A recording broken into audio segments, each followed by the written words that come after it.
नमस्कार मित्रों, मीठी बाणी चैनल में आपका स्वागत है। न्याय के देवता शनिदेव की इस दिव्य कथा में यह कथा का पार्ट 2 है।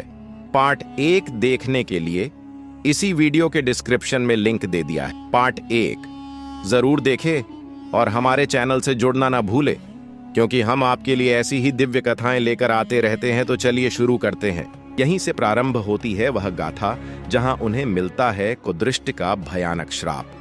एक ऐसा श्राप जो देवताओं तक को कंपा देता है और शनिदेव को न्याय का नहीं बल्कि भय का प्रतीक बना देता है।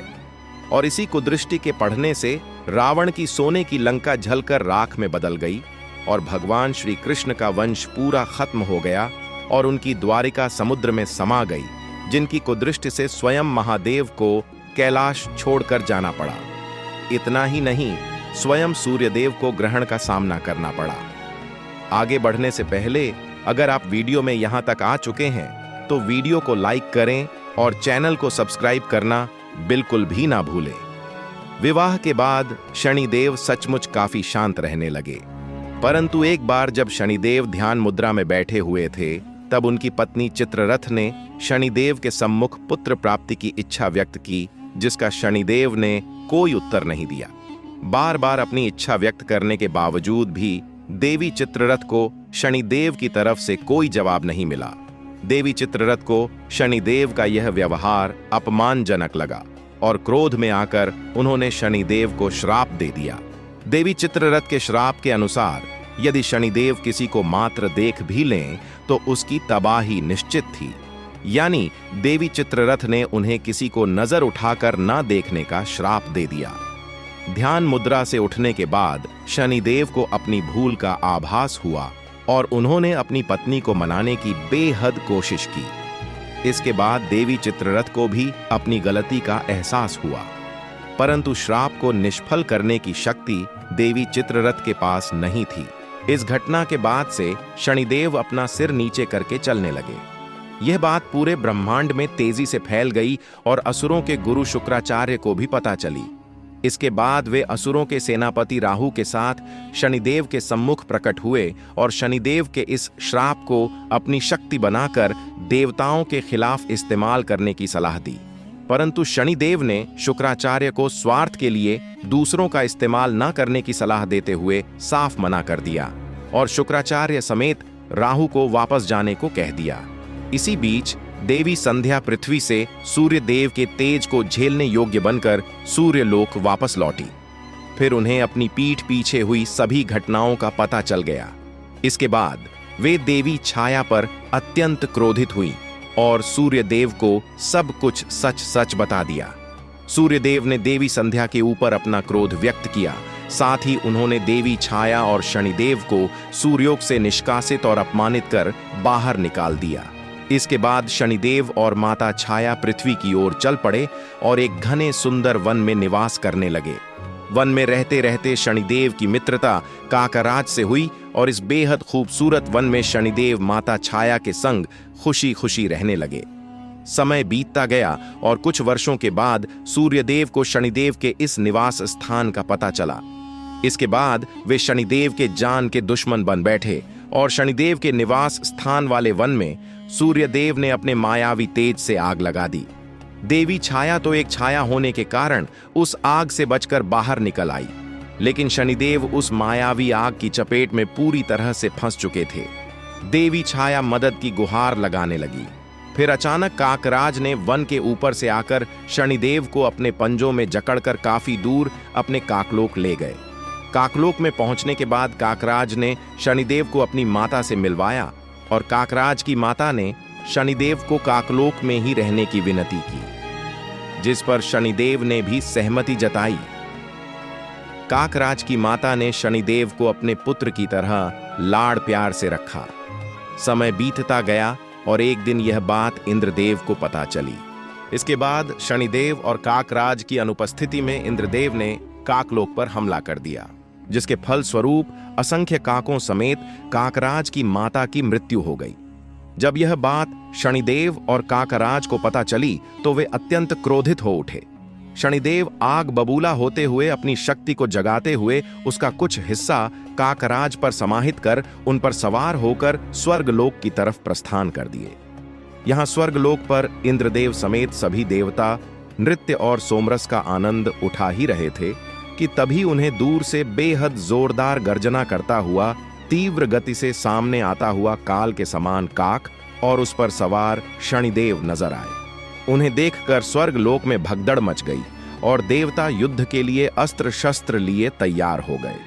लेकिन शनिदेव स्वर्ग पर कदम रखते ही अपनी तिरछी नजर से देवताओं को पहले शक्तिहीन बना दिया, फिर अपनी आंखों की तेज रोशनी से उन पर प्रहार कर उन्हें फर्श पर पटक दिया।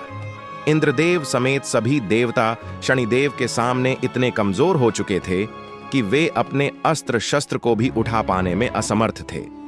फिर शनिदेव ने देवताओं के ही अस्त्र शस्त्रों से उन्हीं को बुरी तरह से घायल करना शुरू कर दिया।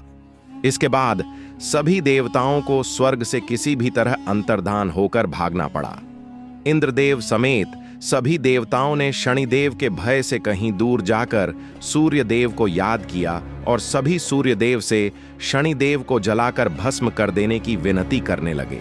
इसके बाद स्वर्गलोक में सूर्यदेव का आगमन हुआ और सूर्यदेव ने शनिदेव को यह सब रोकने का आदेश दिया, जिस पर शनिदेव ने साफ इनकार कर दिया। फिर सूर्यदेव ने शनिदेव के ऊपर अपनी मायावी घातक किरणों से प्रहार कर दिया, जिसे शनिदेव ने बीच में ही अपनी आंखों की भयंकर ऊर्जा से नष्ट कर दिया और साथ ही सूर्यदेव के ऊपर अपनी कुदृष्टि भी डाल दी। इससे सूर्यदेव बिल्कुल ठंडे और काले पड़ गए, जिसके फल स्वरूप पूरे आकाश गंगा की रोशनी विलुप्त हो गई और हर जगह सिर्फ अंधेरा ही अंधेरा छा गया। इसके बाद सूर्यदेव को भी स्वर्ग छोड़कर भागना पड़ा। फिर सभी देवता अपनी बची खुची शक्तियों का इस्तेमाल कर किसी भी प्रकार पृथ्वी में स्थित कैलाश पहुंचे और महादेव के सम्मुख सारी बात बताकर रो पड़े। इसके बाद महादेव ने सबसे पहले तो सभी देवताओं को उनके कुकर्मों के लिए फटकारा और फिर स्वर्ग समेत देवताओं की शक्तियों को वापस दिलाने का भी भरोसा दिलाया। फिर महादेव ने अपने कुछ शिव गणों की टुकड़ियों को देवताओं के साथ स्वर्गलोक रवाना किया। स्वर्गलोक पहुंचते ही देवताओं ने शनिदेव को युद्ध के लिए ललकारा। इसके बाद शनिदेव युद्ध के लिए देवताओं और शिव गणों के आगे उपस्थित हुए। फिर शिवगण शनिदेव के ऊपर टूट पड़े। इसके बाद शनिदेव ने अपनी कुदृष्टि का प्रयोग करके सबसे पहले तो शिवगणों को शक्तिहीन और सुस्त बना दिया, जिससे वे जमीन पर गिर पड़े। फिर शनिदेव ने अपनी कुदृष्टि से इंद्रदेव और सूर्यदेव को वहीं मूर्छित कर दिया। यह देखकर बाकी देवता स्वर्गलोक से अंतर्धान हो गए। फिर शनिदेव ने इंद्रदेव से देवराज का राजमुकुट छीनकर अपने पास रख लिया। फिर इंद्रदेव समेत सूर्यदेव को स्वर्ग में ही अपना बंदी बनाकर बंदी गृह में डाल दिया। यहाँ अग्निदेव और वरुण देव समेत बाकी देवता स्वर्गलोक से दोबारा भागते हुए कैलाश पर महादेव के पास आ पहुंचे। उन्होंने महादेव को सारी बात बताते हुए स्वयं स्वर्गलोक चलकर शनिदेव को समाप्त करने की विनती करने लगे। इतना सुनते ही महादेव कैलाश से अंतर्धान हो गए और देवता देखते ही रह गए। यहाँ स्वर्गलोक पर शनिदेव पूरी तरह से अपना आधिपत्य जमाकर बैठ चुके थे एवं इंद्रदेव समेत सूर्यदेव को एक बड़ा दंड देने की तैयारी में जुट चुके थे। तभी अचानक स्वर्गलोक में एक सैलाब सा आ गया। पूरा स्वर्ग थर्रा उठा। फिर आगमन हुआ देवों के देव महादेव का। इसके बाद महादेव ने शनिदेव को यह सब रोकने का आदेश दिया, परंतु शनिदेव ने अपना सिर झुकाए हुए ही इनकार कर दिया। फिर महादेव ने शनिदेव को युद्ध करने को कहा। इसके बाद शनिदेव अपने सम्मुख इतनी बड़ी शक्ति देखकर घबरा गए और जल्दबाजी कर बैठे। शनिदेव ने सीधा अपनी कुदृष्टि महादेव पर ही डाल दी, जिसके जवाब में महादेव ने अपने तीसरे नेत्र को शनिदेव की तरफ थोड़ा सा खोल दिया। इसके फलस्वरूप महादेव के तीसरे नेत्र से निकली थोड़ी सी ही ऊर्जा से शनिदेव का शरीर बीच से फट गया और वे बुरी तरह से घायल हो गए। फिर वे काफी तेज झटके से पृथ्वी की तरफ गिरते चले गए। शनिदेव के मूर्छित होते ही देवताओं की शक्ति वापस आ गई। यहाँ महादेव के त्रिनेत्र से निकली थोड़ी सी ही ऊर्जा में इतनी ताकत थी कि शनिदेव स्वर्ग से नीचे की तरफ गिरते हुए पृथ्वी पर काफी तीव्र गति से पहुंच गए और तमाम पेड़ पौधों को ध्वस्त करते हुए एक पीपल के पेड़ में जा अटके। शनिदेव पूरी तरह से अधमरे हो चुके थे। ऐसा लगता था जैसे वे अब नहीं रहे, परंतु कुछ देर बाद उन्हें होश आया और फिर उन्हें महादेव की शक्ति का एहसास हुआ। इसके बाद शनिदेव महादेव से काफी प्रभावित हुए और उन्हें अपना गुरु मानते हुए पीपल के पेड़ में वैसे ही पड़े पड़े महादेव की तपस्या में लीन हो गए। शनिदेव में इतनी भी शक्ति नहीं बची थी कि वे थोड़ा हिल भी सके। फिर काफी वर्षों तक पीपल के पेड़ में ऐसे ही पड़े पड़े घोर तपस्या करने के बाद महादेव शनिदेव से काफी प्रसन्न हुए। महादेव शनिदेव की क्षमता और साहस से तो पहले से ही काफी प्रभावित थे, इसलिए उन्होंने शनिदेव को पीपल के पेड़ से अंतर्धान कर सीधे अंतरिक्ष में ला खड़ा कर दिया और पहले जैसे स्वस्थ भी बना दिया। साथ ही महादेव ने शनिदेव को एक दिव्य त्रिशूल भी भेंट किया। इसके बाद महादेव ने शनिदेव को एक लोक भी भेंट किया, जिसको महादेव ने शनि नाम दिया। और आखिर में महादेव ने समस्त ब्रह्मांड के देवी देवताओं की मौजूदगी में शनिदेव को पूरे ब्रह्मांड का न्यायाधीश घोषित किया, यानी न्याय के देवता। यह देखकर सूर्यदेव समेत सभी देवताओं को शनिदेव के साथ किए गए क्रूरता को लेकर अपनी गलती का एहसास हुआ। फिर अपनी गलती का पश्चाताप करने के लिए सूर्यदेव पृथ्वी जाकर देवी छाया को सूर्यलोक वापस ले आए और सब खुशी खुशी रहने लगे। तो अब तक हमने जाना कि शनिदेव कर्मों के अनुसार फल देते हैं। अब हम जानेंगे कि वे किस प्रकार मनुष्यों को दंड देते हैं और कौन से कर्म पर कौन सा फल निश्चित होता है। एक बार शनिदेव ने एक ऐसे राजा की भी परीक्षा ली जो केवल राजा ही नहीं बल्कि सत्य का जीवित प्रतीक था। एक ऐसा राजा जिसने अपने पूरे जीवन में कभी झूठ का सहारा नहीं लिया, जिसके लिए सत्य केवल शब्द नहीं बल्कि प्राणों से भी अधिक मूल्यवान था।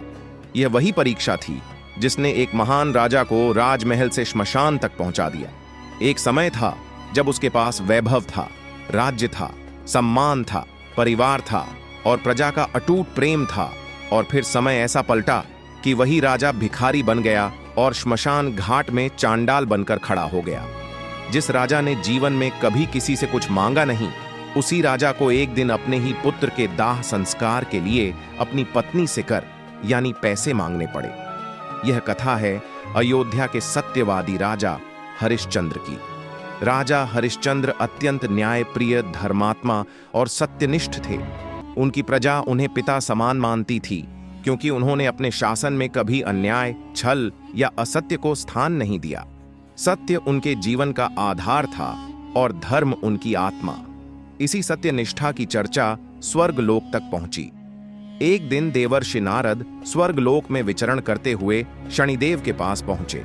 उन्होंने कहा कि पृथ्वी पर राजा हरिश्चंद्र नाम का एक ऐसा राजा है जिसने आज तक कभी झूठ नहीं बोला। नारद ने शनिदेव से पूछा कि क्या वे ऐसे सत्यवादी राजा की परीक्षा नहीं लेना चाहेंगे। शनिदेव ने शांत स्वर में उत्तर दिया कि वे राजा को जानते हैं और यदि उसका सत्य वास्तव में अडिग है तो किसी भी कठिन परीक्षा में भी वह डगमगाएगा नहीं। इसके बाद शनिदेव की न्यायपूर्ण दृष्टि राजा हरिश्चंद्र के जीवन पर पड़ने लगी। धीरे धीरे परिस्थितियां बदलने लगीं। राज्य में भीषण अकाल पड़ा, फसलें नष्ट हो गईं, अन्न की कमी हो गई और रोग फैलने लगे। राजा हरिश्चंद्र ने बिना किसी संकोच के अपना सारा खजाना प्रजा की सेवा में लगा दिया। उन्होंने स्वयं कष्ट सहा पर अपनी प्रजा को कभी निराश नहीं होने दिया। लेकिन यह तो परीक्षा की केवल शुरुआत थी। कुछ समय बाद महर्षि विश्वामित्र राजा के दरबार में आए और दक्षिणा के रूप में पूरा राज्य मांग लिया। राजा हरिश्चंद्र ने बिना किसी विरोध के, बिना किसी प्रश्न के अपना पूरा राज्य दान कर दिया। इसके बाद वे अपनी पत्नी तारमती और पुत्र रोहिताश्व के साथ वन की ओर निकल पड़े।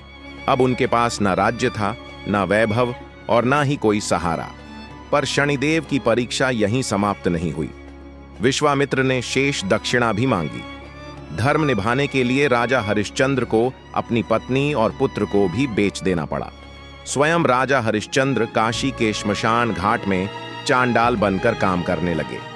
जिस राजा के सामने कभी राजा महाराजा नतमस्तक होते थे, वही राजा अब श्मशान में मृत देहों से कर वसूल रहा था।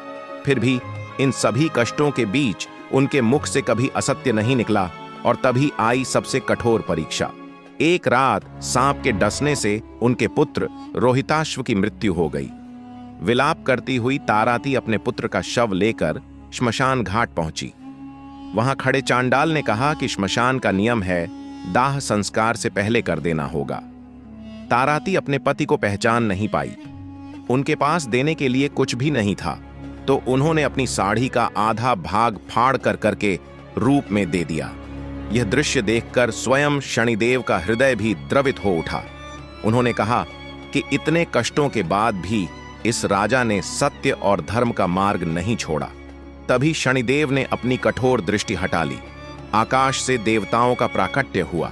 राजा हरिश्चंद्र को आशीर्वाद मिला, उनके पुत्र को जीवन मिला, राज्य वापस मिला और उन्हें स्वर्ग लोक का अधिकारी बनाया गया। अंत में शनिदेव ने राजा हरिश्चंद्र से कहा कि उन्होंने उनकी परीक्षा ली और वे उसमें पूर्ण रूप से सफल रहे। उन्होंने हर परिस्थिति में सत्य का साथ नहीं छोड़ा। इसी कारण उनका नाम युगों युगों तक अमर रहेगा। लेकिन यह केवल एक परीक्षा थी। शनिदेव की न्याय लीला यहीं खत्म नहीं हुई। कभी कभी स्वयं देवता भी बंधनों में आ जाते हैं और उनकी परीक्षा सिर्फ मनुष्यों तक सीमित नहीं रहती। ऐसी ही एक कथा है जहां शनिदेव बंधे हुए थे और केवल एक भक्त ही उन्हें मुक्त कर सकता था। यह कथा है हनुमान जी और शनिदेव की। जब भगवान श्री राम लंका पर विजय की तैयारी कर रहे थे, तब माता सीता की खोज के लिए पवन पुत्र हनुमान जी को लंका भेजा गया। प्रभु राम का नाम हृदय में धारण कर हनुमान जी ने एक ही छलांग में अथाह समुद्र को लांघ लिया और लंका नगरी में प्रवेश किया। रात्रि का समय था। चारों ओर राक्षसों का पहरा था, लेकिन राम भक्ति की शक्ति के सामने कोई बाधा टिक न सकी। हनुमान जी ने लंका में प्रवेश करते ही सबसे पहले अशोक वाटिका की ओर रुख किया, जहां उन्होंने माता सीता को अत्यंत दुखी अवस्था में देखा। उन्होंने माता को प्रभु राम का संदेश दिया, उन्हें धैर्य बंधाया और यह आश्वासन दिया कि उनका उद्धार शीघ्र ही होगा। माता सीता से मिलकर लौटते समय हनुमान जी ने लंका के राक्षसी अहंकार को तोड़ने का निश्चय किया। उन्होंने एक एक कर वाटिकाओं को उजाड़ दिया, राक्षसों को परास्त किया और पूरी लंका में उथल पुथल मचा दी। रावण की स्वर्णिम नगरी में भय और अफरा तफरी फैल गई। लेकिन इसी लंका में इस भयंकर कोलाहल से दूर एक ऐसा रहस्य छिपा था जिसे बहुत कम लोग जानते थे। लंका के एक गुप्त स्थान पर एक अंधेरी और भयावह कोठरी में न्याय के देवता शनिदेव बंधनों में कैद थे। वास्तव में रावण केवल बलशाली योद्धा ही नहीं, बल्कि एक अत्यंत ज्ञानी ज्योतिषी भी था। उसे यह भली भांति हो गया था कि शनिदेव उसकी राशि में प्रवेश करने वाले हैं और उनका यह प्रवेश उसके जीवन में उसके पापों का पूरा हिसाब लेकर आएगा। रावण जानता था कि शनिदेव की दृष्टि से कोई भी नहीं बच सकता। इसी भय से उसने छल और माया का सहारा लिया। किसी बहाने से उसने शनिदेव को लंका बुलाया और अपनी मायावी शक्तियों से उन्हें एक अंधेरी कोठरी में कैद कर दिया, ताकि शनिदेव उसके कर्मों का फल ना दे सके। लेकिन धर्म और कर्म के नियम को कोई भी नहीं रोक सकता। जिस दिन हनुमान जी लंका में प्रलय मचा रहे थे, उसी दिन उनकी दिव्य दृष्टि उस रहस्यमयी कोठरी पर पड़ी। उन्हें भीतर से एक अद्भुत ऊर्जा का अनुभव हुआ। हनुमान जी ने कोठरी का द्वार तोड़ा और अंदर देखा। वहां शनिदेव बंधनों में जकड़े हुए थे। यह दृश्य देखकर स्वयं हनुमान जी भी क्षण भर के लिए स्तब्ध रह गए। हनुमान जी ने विनम्र स्वर में कहा, हे शनिदेव, आप तो न्याय के देवता हैं, फिर आप इस प्रकार बंधन में कैसे? शनिदेव ने गंभीर स्वर में उत्तर दिया कि रावण नहीं चाहता था कि वे उसके जीवन में प्रवेश करें और उसे उसके कर्मों का फल दें, इसलिए उसने उन्हें कैद कर रखा है। यह सुनते ही हनुमान जी का क्रोध धर्ममय हो उठा। उन्होंने बिना किसी विलंब के शनिदेव के सभी बंधन तोड़ दिए और उन्हें मुक्त कर दिया। मुक्त होते ही शनिदेव के मुख पर तेज और शांति दोनों प्रकट हुए। प्रसन्न होकर उन्होंने हनुमान जी से कहा कि तुमने मुझ पर महान उपकार किया है, मांगो क्या वर चाहिए। हनुमान जी ने विनम्रता से कहा कि यह कोई उपकार नहीं था, बल्कि उनका कर्तव्य था। उन्होंने केवल इतना वर मांगा कि शनिदेव की कठोर दृष्टि उन पर और उनके सच्चे भक्तों पर ना पड़े। शनिदेव ने प्रसन्न होकर तथास्तु कहा और यह वरदान दिया कि जो भी शनिवार के दिन हनुमान जी की पूजा करेगा उस पर उनकी कृपा बनी रहेगी। इसी कारण आज भी शनिवार के दिन हनुमान जी की विशेष पूजा होती है और तेल का दान किया जाता है। शनिदेव मुक्त होते ही रावण के जीवन में प्रवेश कर गए। उनकी दृष्टि पड़ते ही रावण की बुद्धि भ्रष्ट हो गई। उसने ऐसे निर्णय लिए जो अंततः उसके विनाश का कारण बने। माता सीता का अपहरण हुआ और वही अधर्म का कार्य उसके अंत की नींव बन गया। अंततः भगवान श्री राम के हाथों रावण का वध हुआ। इस प्रकार शनिदेव ने रावण को उसके पापों का उचित फल दिया और यह सिद्ध हो गया कि चाहे कोई कितना ही शक्तिशाली क्यों ना हो, कर्मों के नियम से कोई नहीं बच सकता। यह कथा हमें सिखाती है कि न्याय अटल है, धर्म अजय है और कर्म का फल निश्चित है। अब मैं आपको एक बहुत ही रोचक और महत्वपूर्ण कथा सुनाने जा रहा हूं। यह कथा है भगवान श्री कृष्ण और शनिदेव की, जहां स्वयं हरि के अवतार भगवान श्री कृष्ण को भी शनिदेव की कुदृष्टि के प्रकोप का सामना करना पड़ा। यह कथा हमें यह सिखाती है कि शनिदेव इतने निष्पक्ष हैं कि वे साक्षात भगवान को भी नहीं छोड़ते। जब कर्मों का हिसाब आता है तो शनिदेव किसी का पक्ष नहीं लेते। बहुत समय पहले की बात है, भगवान श्री कृष्ण द्वारका में अपने परिवार के साथ रह रहे थे। उनका यादव वंश बहुत ही शक्तिशाली और समृद्ध था। द्वारका नगरी स्वर्ग से भी सुंदर थी। सब कुछ शांतिपूर्ण और सुखमय था। लेकिन एक दिन देवर्षि नारद द्वारका आए। उनके चेहरे पर चिंता के भाव थे। नारद मुनि ने श्री कृष्ण से कहा, हे केशव, मुझे आपको एक महत्वपूर्ण बात बतानी है। ज्योतिष गणना के अनुसार शनिदेव आपकी राशि में प्रवेश करने वाले हैं। उनकी 7.5 ही आपके जीवन में आने वाली है। यह सुनकर कृष्ण मुस्कुरा दिए। उन्होंने कहा, हे नारद मुनि, चिंता की कोई बात नहीं है। जो होना है वह होगा। मैं शनिदेव का स्वागत करता हूं। लेकिन नारद चिंतित थे। वे जानते थे कि शनिदेव की दृष्टि कितनी कठोर हो सकती है। नारद ने कहा, कृष्ण, आप तो साक्षात भगवान हैं। क्या मैं शनिदेव से निवेदन करूं कि वे आपको कष्ट ना दें? कृष्ण ने कहा, नहीं नारद, शनिदेव न्याय के देवता हैं। उन्हें अपना कर्तव्य निभाने दीजिए। मैं भी इस पृथ्वी पर मनुष्य रूप में हूं और मुझे भी कर्मों का फल भोगना होगा। नारद मुनि फिर स्वर्ग लोक गए और शनिदेव से मिले। उन्होंने कहा, हे शनिदेव, कृष्ण तो साक्षात भगवान विष्णु के अवतार हैं। क्या आप उन्हें कष्ट देंगे? शनिदेव ने गंभीर स्वर में कहा, हे नारद, मैं जानता हूं कि कृष्ण भगवान हैं, लेकिन मेरा कर्तव्य है कि मैं हर प्राणी को उसके कर्मों का फल दूं, चाहे वह देवता हो या मनुष्य।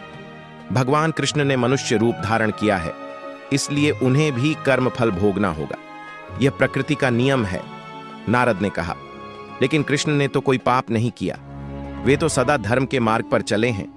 शनिदेव ने कहा, हे नारद, मैं केवल इस जन्म के कर्म नहीं देखता, मैं पूर्व जन्मों के कर्म भी देखता हूं और यह भी देखता हूं कि भविष्य में क्या होना है।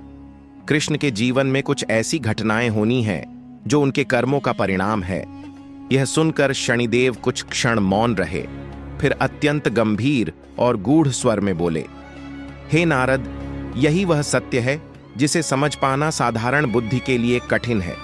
लोग सोचते हैं कि केवल पाप करने वाला ही दंड भोगता है, परंतु मैं केवल पाप और पुण्य नहीं देखता, मैं कर्म और उसके परिणाम देखता हूं। और कर्म केवल वही नहीं होते जो दिखाई देते हैं, बल्कि वे भी होते हैं जो व्यवस्था, निर्णय और मौन स्वीकृति से जन्म लेते हैं। शनिदेव ने आगे कहा, भगवान श्री कृष्ण इस पृथ्वी पर अवतार लेकर आए, मनुष्य रूप धारण किया और स्वयं यह घोषणा की कि मैं भी इसी संसार के नियमों के अंतर्गत रहूंगा। जब कोई अवतार स्वयं को मनुष्य कहता है तो वह केवल उपदेश नहीं देता, वह नियमों को अपने ऊपर भी लागू करता है। उन्होंने समझाया कि श्री कृष्ण ने यादव वंश को अपार शक्ति, वैभव और संरक्षण प्रदान किया। कोई भी शत्रु उनका कुछ बिगाड़ नहीं सकता था, पर यही असीम शक्ति धीरे धीरे यादवों में अहंकार बन गई। वे स्वयं को सर्वशक्तिमान समझने लगे, अर्षियों का उपहास किया, मर्यादा को तुच्छ जानने लगे। यह सब कृष्ण की आंखों के सामने हुआ। उन्होंने समझाया भी, चेतावनी भी दी, पर अंततः कर्म करने वाले यादव ही थे। शनिदेव बोले, हे नारद, धर्म का नियम यह है कि जब किसी वंश को बार बार चेतावनी दी जाए और फिर भी वह अहंकार न छोड़े तो उसका विनाश बाहर से नहीं अंदर से होता है। मुझे अपना काम करना होगा। नारद समझ गए कि शनिदेव को रोका नहीं जा सकता। वे वापस द्वारका आए और कृष्ण को सब बता दिया। कृष्ण ने शांति से कहा, जो होना है वह होगा, मैं तैयार हूं। और फिर धीरे धीरे शनिदेव की दशा कृष्ण के जीवन में प्रवेश कर गई। सबसे पहले कृष्ण के परिवार में कलह शुरू हो गई। यादव वंश के लोग आपस में लड़ने लगे। कृष्ण ने बहुत समझाने की कोशिश की, लेकिन किसी ने नहीं सुना। फिर एक दिन बहुत भयंकर घटना हुई। एक छोटी सी बात पर यादव वंश के योद्धा आपस में युद्ध करने लगे। यह युद्ध इतना भयानक था कि पूरा यादव वंश नष्ट हो गया। कृष्ण के अपने पुत्र, पौत्र, भाई सब एक दूसरे को मारने लगे। कृष्ण यह सब देखते रहे। उनका हृदय व्यथित था, लेकिन वे जानते थे कि यह सब होना ही था। यह कर्मों का फल था। उनके परिवार ने अहंकार किया था, शक्ति का दुरुपयोग किया था और अब उसका परिणाम भोग रहे थे। यादव वंश के विनाश के बाद कृष्ण अकेले रह गए। उनके सभी प्रियजन चले गए। द्वारका नगरी जो कभी इतनी समृद्ध थी, वह भी समुद्र में डूब गई। कृष्ण ने यह सब शांति से स्वीकार किया। उन्होंने कभी शनिदेव को दोष नहीं दिया, क्योंकि वे जानते थे कि यह प्रकृति का नियम है। अंत में जब शनिदेव की दशा समाप्त होने वाली थी, तो शनिदेव स्वयं कृष्ण के सामने प्रकट हुए। शनिदेव ने कृष्ण को प्रणाम किया और कहा, हे प्रभु, मुझे क्षमा करें। मुझे अपना कर्तव्य निभाना था। आप साक्षात भगवान हैं, फिर भी मैंने आपको कष्ट दिया। कृष्ण ने शनिदेव को उठाया और प्रेम से गले लगाया। उन्होंने कहा, हे शनिदेव, तुमने कोई गलत काम नहीं किया। तुमने अपना कर्तव्य निभाया। यही तुम्हारा धर्म है। मैं तुम्हें बधाई देता हूं कि तुम इतने निष्पक्ष हो। तुमने भगवान होने के बावजूद मुझे कर्म फल दिया। यही सच्चा न्याय है। तुम धन्य हो। शनिदेव की आंखों में आंसू आ गए। उन्होंने कहा, हे कृष्ण, आपने मुझ पर इतनी कृपा की। आपने मेरे न्याय को स्वीकार किया। मैं आपका सदा आभारी रहूंगा। कृष्ण ने कहा, शनिदेव, तुम संसार के लिए एक आदर्श हो। तुम लोगों को सिखाते हो कि कर्म ही सब कुछ है। चाहे कोई कितना भी शक्तिशाली हो, चाहे वह भगवान ही क्यों ना हो, उसे अपने कर्मों का फल भोगना ही पड़ता है। यह संदेश बहुत महत्वपूर्ण है। शनिदेव ने कृष्ण को फिर प्रणाम किया और अंतर्धान हो गए। कृष्ण ने अपने शेष दिन शांति से बिताए और अंत में वैकुंठ धाम को लौट गए। अब हम चलते हैं वीडियो के सबसे महत्वपूर्ण भाग की ओर, जहां हम जानेंगे सारे साती और ढैया क्या होती हैं, शनिदेव की दृष्टि से कैसे बचा जाए और उन्हें प्रसन्न करने के सर्वोत्तम उपाय क्या है। तो पूरी एकाग्रता से सुने। अब मैं आपको शनिदेव से जुड़ा एक रहस्य बताने जा रहा हूं, जो बहुत कम लोग जानते हैं। यह रहस्य है शनिदेव की 3 दिव्य दृष्टियां। पहली दृष्टि वर्तमान दृष्टि है, जो हमारे आज के, कल के और पिछले कर्मों को देखती है। कोई भी छिपा हुआ कर्म इससे नहीं बचता। दूसरी दृष्टि भविष्य दृष्टि है, जो हमारी आने वाली हर क्रिया और संभावित सुधार या पाप को देखती है। इसके आधार पर शनिदेव हल्का या कठोर दंड देते हैं। तीसरी दृष्टि पूर्व जन्म दृष्टि है, जो हमारे पिछले जन्मों के कर्मों का हिसाब रखती है। इसलिए कभी कभी व्यक्ति बिना किसी बड़े अपराध के भी कठिनाइयां झेलता है, क्योंकि वह अपने पूर्व जन्म के कर्मों का फल भोग रहा होता है। इसी कारण शनिदेव के न्याय में गहराई होती है, और यही न्याय हमें सारहे साती और ढैया के रूप में दिखाई देता है। शनिदेव अत्यंत धीमी गति से चलते हैं और एक राशि में लगभग 100 वर्ष तक रहते हैं।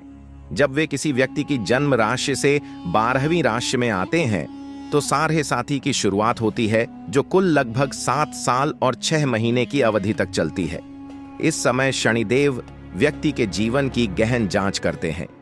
यदि व्यक्ति ने अच्छे कर्म किए हैं, सत्य बोला है, ईमानदारी से जीवन जिया है, माता पिता की सेवा की है और गरीबों की मदद की है, तो साढ़े साथी में उसे कोई बड़ा कष्ट नहीं होता, बल्कि शनिदेव का आशीर्वाद मिलता है।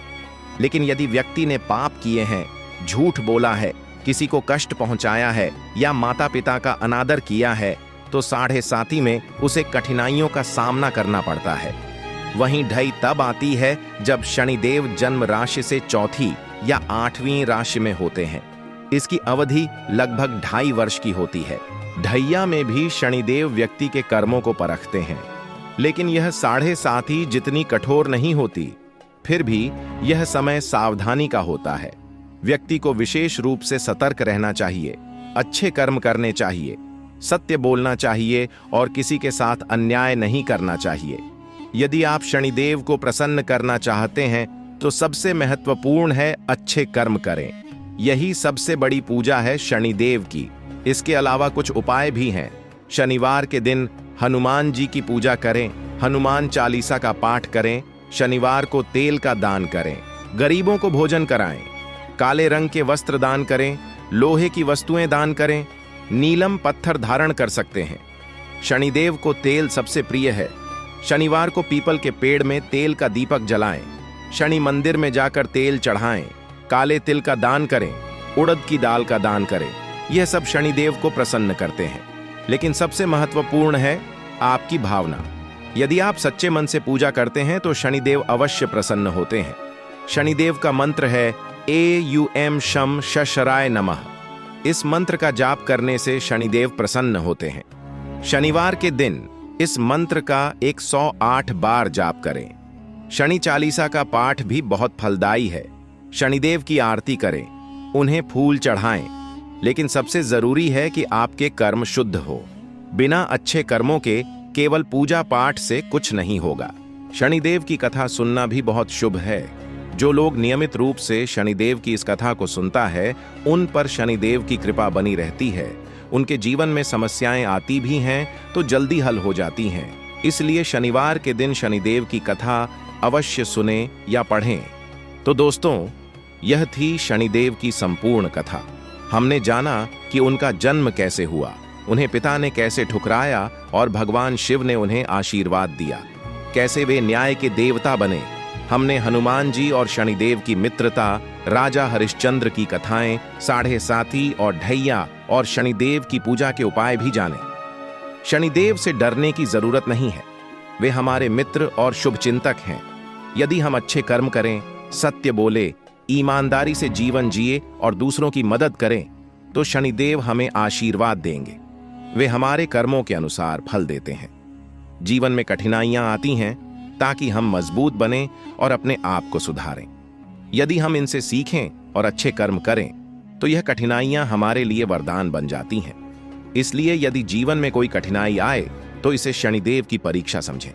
अपने कर्म सुधारें, सत्य बोले, ईमानदारी से जिए और शनिदेव व हनुमान जी की पूजा करें। धैर्य रखें। जल्द ही आपकी समस्याएं हल होंगी और शनिदेव आपको आशीर्वाद देंगे।